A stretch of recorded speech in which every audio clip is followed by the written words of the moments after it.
Here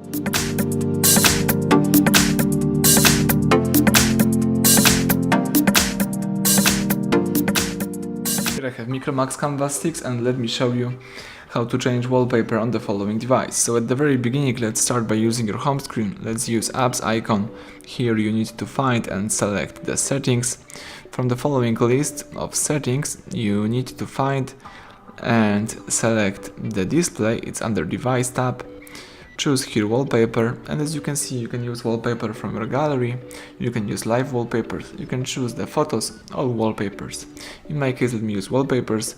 So the wallpapers folder is the set of wallpapers prepared from MICROMAX, and here you've got a couple of wallpapers that you can use. In my case, let me use the following one. Let me tap set wallpaper, and that's it. As you can see, now you should use the new wallpaper.